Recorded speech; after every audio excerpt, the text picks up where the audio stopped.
Welcome to today's video, and in today's video I'm going to give you some tips as to how you can effortlessly increase your step count, because walking more is probably one of the most straightforward and underrated ways as to how you can improve both your health and quality of life. But before I get stuck into the specific tips as to how you can increase your steps, I would appreciate it immensely if you subscribed to the channel. Otherwise, let's get stuck in. So my first tip to you is to wear a fitness tracker. So this could be a smartwatch, which is probably the most popular way nowadays, or a pedometer, although most people, I feel like they don't really wear pedometers anymore. You could use your phone. Most phones nowadays have built-in pedometers inside of them, although that's probably not as accurate as smartwatches, depending on how often you have your phone in your pocket. So yeah, I would probably suggest the smartwatch on top. The reason why is just because I find it keeps you more accountable. And so put it like this: if let's say your step goal is 8,000 steps per day and it's 7 p.m., but you've only hit 5,000 steps for the day.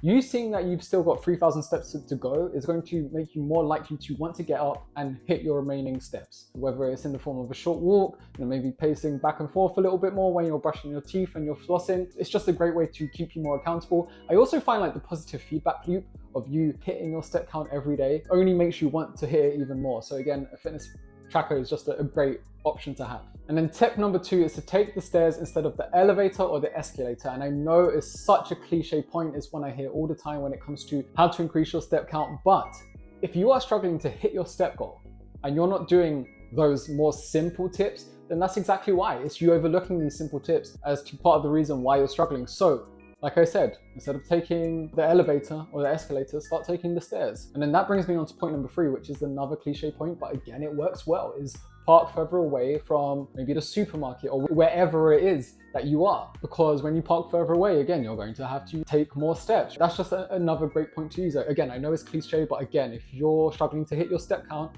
and those are the points that you're overlooking, again, that's why you need to start doing these more simple things, as the simple things are what work. And then that brings me on to the next point. I don't even know what point I'm on anymore. I think I've lost track. I think I'm on point number 4, is when it comes to public transport, either get on one stop later or get off one stop earlier. Small adjustments like that do make a big difference. So that's definitely something to consider. Point number 5 is if it's a 10-minute walk away or less, don't drive. Just walk it, because there is no point in driving. And you could definitely kill 2 birds with 1 stone with that, which is number 1, you're getting your steps up, you're improving your health, you're improving again your quality of life when done consistently over the long term.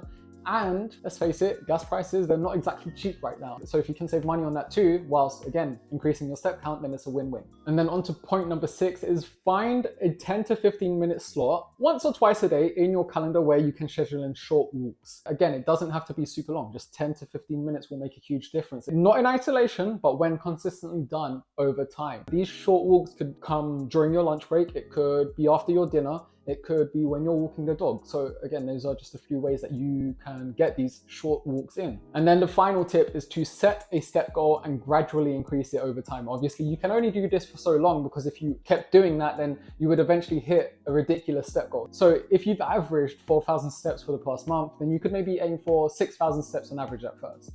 And then when you get comfortable with hitting 6,000, then you're doing it consistently, then maybe you could increase it to 7,000. And then maybe you could keep slowly increasing it as the months go by until you get to like 9,000 or 10,000. So that's something to consider too. Otherwise, that is it for the video. I hope these tips helped. It is important to highlight that you don't have to implement every single one of the tips that I've mentioned, as that could feel quite tricky, but you would do super well to turn around and implement 2 or 3 starting from today or tomorrow, because it's these, it's these little implementations here and there that will make a huge difference. Otherwise, again, I know it wasn't a very long video, but it doesn't need to be super long, because these things don't need to be overcomplicated. The important thing is that you just turn around and you do them. If you have other suggestions for effortless ways to increase your step count, then do leave it in the comment below. I would love to hear it. And otherwise, if you want a free nutrition for fat loss guide, I will leave the link for a free guide from my website that you can grab as a link in the caption of this video. So do check that out as well. Click that if you want a free guide, and you can download it and it's yours. Again,